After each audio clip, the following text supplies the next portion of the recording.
Hello મિત્રો, હું સુનિલ પ્રજાપતિ. મારી યુટ્યુબ ચેનલમાં આપનું હાર્દિક સ્વાગત છે.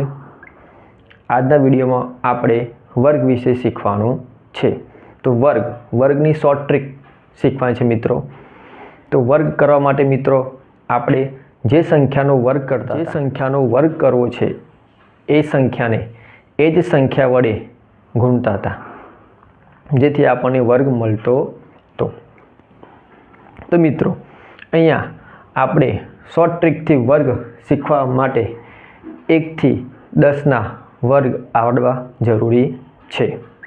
1 થી 10ના વર્ગ વિદ્યાર્થી મિત્રો આવડશે તો જ આપણે અહીંયા આ વર્ગની શોર્ટ ટ્રીક શીખી શકીશું. તો મિત્રો શોર્ટ ટ્રીકમાં છે આપણે અહીંયા કોઈ બી સંખ્યાનો વર્ગ કરવાનો છે. જે વર્ગ કરવાનો છે એ આપણે 2 ડિજિટની કોઈ બી સંખ્યા છે, 2 ડિજિટની કોઈ બી સંખ્યા 11 થી 99માં કોઈ બી સંખ્યા છે એનો વર્ગ કરવા માટે આપણે આ શોર્ટ ટ્રીકનો યુઝ કરીશું મિત્રો. તો પહેલાં આપણે એક સંખ્યા છે 32નો વર્ગ કરવો છે મિત્રો. 32નો વર્ગ કરવા માટે મિત્રો અહીંયા જે મેં સંખ્યા લખી છે 32 અને એનો વર્ગ લખ્યો છે, તો એનો વર્ગ કરવા માટે મિત્રો જે લખ્યું છે, જે દેખાય છે તમને મિત્રો, એનો જ ગુણાકાર કરવાનો છે. તો જો મિત્રો હું કઈ રીતે ગુણાકાર કરું છું, અહીંયા જે અહીંયા 3 દેખાઈ રહ્યા છે મિત્રો, તો અહીંયા 3 ગુણ્યા 2 દેખાય છે મિત્રો, તો 2 ગુણ્યા 2 દેખાય છે તો 2. તો મિત્રો અહીંયા જે તમને દેખાઈ રહ્યું હતું એનો જ મેં ગુણાકાર કર્યો છે, કંઈ એક્સ્ટ્રા નવું ઉમેર્યું નથી મિત્રો. તો અહીંયા વર્ગ કરવા માટે 3 દુ 6, 6 દુ 12. તો મિત્રો અહીંયા પહેલું સ્ટેપ પૂરું થાય છે. અહીંયા 3 દુ 6, 6 દુ 12. પહેલું સ્ટેપ પૂરું થયું મિત્રો. બીજું મિત્રો અહીંયા જે સૌથી પહેલાં મિત્રો અહીંયા જે આપણે 3 લખ્યા હતા, 3, એ 3નો વર્ગ શું થાય મિત્રો? તમને પહેલાં જ કીધું 1 થી 10ના વર્ગ આવડવા જરૂરી છે મિત્રો. તો 3નો વર્ગ શું થશે મિત્રો? 3 3 9 થશે મિત્રો. 3 3 9 થશે મિત્રો. પણ અહીંયા બીજો એક પોઈન્ટ મિત્રો ધ્યાનમાં રાખવા જેવો છે મિત્રો. અહીંયા જે સંખ્યાનો વર્ગ 1 ડિજિટમાં થતો હોય તો એ સંખ્યાને 2 ડિજિટમાં એટલે 2 આંકડામાં લખવા જરૂરી છે. તો મિત્રો તો 3નો વર્ગ કેટલો થાય છે મિત્રો? 9 થાય છે.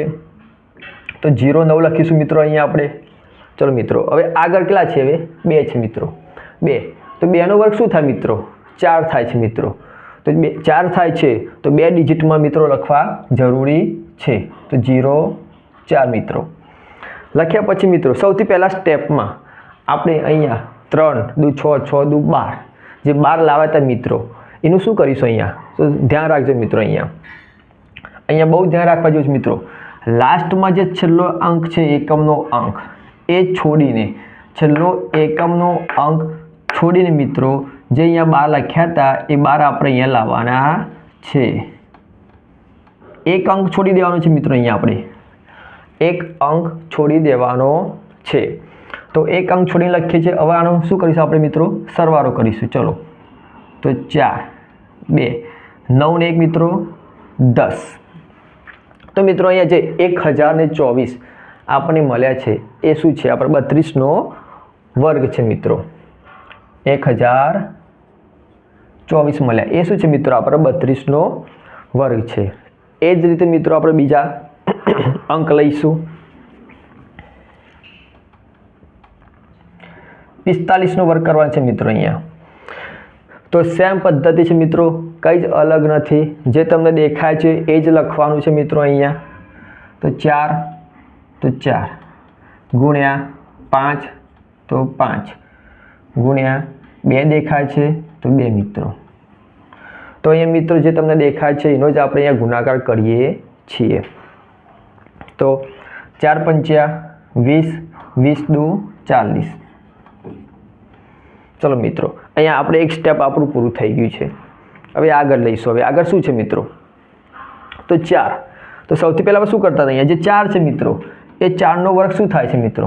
16. પછી શું હતા મિત્રો? 5. તો 5નો શું થાય છે? 25. ઓકે. અહીંયા 16, 4નો વર્ગ 16 છે અને 5નો વર્ગ 25 આપણે અહીંયા લખી દીધો છે. તો હવે આગળ શું સ્ટેપ હતું મિત્રો? અહીંયા જે 40 છે અહીંયા એકમનો અંક છોડીને લખવાના છે મિત્રો, એટલે 5ની નીચે આવશે નહીં, એ અંક છોડી દેવાનો, એટલે 62ની નીચે લખીશું આપણે 40. ઓકે, તો ચલો હવે આનો સમ કરવાનો છે આપણે. તો 5 2 6 4 10 વધી પડી 1 1 ને 1 2. તો મિત્રો અહીંયા જે 2025 તમને દેખાઈ રહ્યા છે એ શું છે? આપણે 45નો વર્ગ છે મિત્રો. 2025 છે મિત્રો, એ આપણો 45નો વર્ગ છે મિત્રો. એ જ રીતે મિત્રો આપણે આગળ બીજી સંખ્યા લઈશું. ચલો 63નો વર્ગ કરીએ મિત્રો. આપણે 63નો વર્ગ કરીએ મિત્રો આપણે. તો 63નો વર્ગ શું થશે મિત્રો? સેમ પદ્ધતિ, સેમ રીત, કોઈ અલગ નથી મિત્રો. સેમ આ જ રીતે આપણે કરવાનું છે. જે તમને દેખાઈ રહ્યું છે મિત્રો એ જ લખવાનું છે. અહીંયા 6 તો 6 ગુણ્યા 3 તો 3 ગુણ્યા 2 તો 2. તમને દેખાય છે મિત્રો એ જ લખવાનું છે, કંઈ નવું જ લખવાનું નથી. તો ચલો 6 તરી 18, 18 દુ 36. એક સ્ટેપ પૂરું થઈ ગયું મિત્રો. આ સ્ટેપ પત્યા પછી મિત્રો આગળ આપણે શું કરીશું? તો આમાં કરતા હતા એ જ રીતે. સૌથી પહેલાં 6નો કેટલો થાય મિત્રો? છાયો 36. ચલો હવે બીજું આગળ. હવે કેટલા દેખાય છે? હવે 3. તો 3નો વર્ગ શું થાય? 9 થાય છે. મેં તમને પહેલાં કીધું હતું કે 2 ડિજિટમાં લખવા જરૂરી છે મિત્રો. તો 9 છે એટલે આપણે અહીંયા 0 9 લખીશું મિત્રો. ઓકે, તો આટલું પત્યા પછી મિત્રો આગળનું સ્ટેપ આપણે આવે છે જે 36 છે. એ 36 અહીંયા લખ્યું, એકમનો અંક છોડીને લખવાનું છે મિત્રો, ભૂલતા નહીં. 36 આનું શું કરી દઈશું આપણે મિત્રો? હવે સમ 9 6 6 3 9 ને 3. તો અહીંયા મિત્રો આપણે 63નો વર્ગ મળ્યો છે 3969. 3969 આપણે 63નો વર્ગ છે મિત્રો. એ જ રીતે મિત્રો આપણે બીજી સંખ્યા લઈશું. ચલો 83 લઈએ. ચાલો મિત્રો 83નો વર્ગ કરીએ મિત્રો. તો સેમ પદ્ધતિ એ જ રીતે મિત્રો 83નો વર્ગ કરવા માટે મિત્રો સૌથી પહેલાં લઈશું આપણે 8 ગુણ્યા 3 ગુણ્યા 2. તો 8 તરી 24, 24 દુ 48. ચલો મિત્રો આટલું કર્યા પછી સેમ પદ્ધતિ રીતે સૌથી પહેલાં આપણે 8નો વર્ગ સુધી લઈશું. તો 8નો વર્ગ શું થાય છે? 64. ચલો મિત્રો એ પત્યા પછી 3. તો 3નો વર્ગ શું થાય છે? 9. તો સેમ ઉપરના દાખલામાં છે એ જ રીતે 2 ડિજિટમાં લખવું જરૂરી છે. તો 0 9.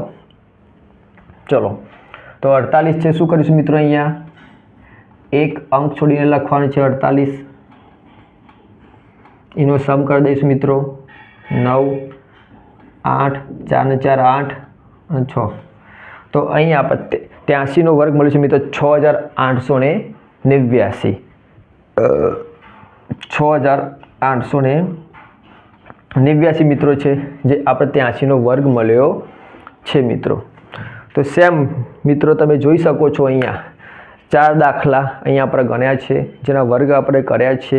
તો 4 એ 4ની રીત સેમ જ છે. તો મિત્રો અહીંયા 11 થી 99 સુધી, કેટલા સુધી? 11 થી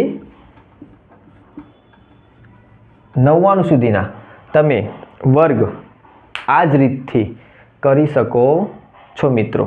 કંઈ જ અલગ નથી. 2 ડિજિટની કોઈ બી સંખ્યા તમે લઈને એનો વર્ગ કરવા માટે તમે આ રીતનો યુઝ કરી શકો છો મિત્રો. ચલો મિત્રો, તો આ જ રીતે બીજા નવા વિડીયો જોવા માટે મારી ચેનલને સબસ્ક્રાઈબ કરી દેજો મિત્રો, અને મારા વિડીયોને લાઈક કરી દેજો મિત્રો. ચલો મિત્રો, થેન્ક યુ. મળીએ છીએ બીજા વિડીયોમાં.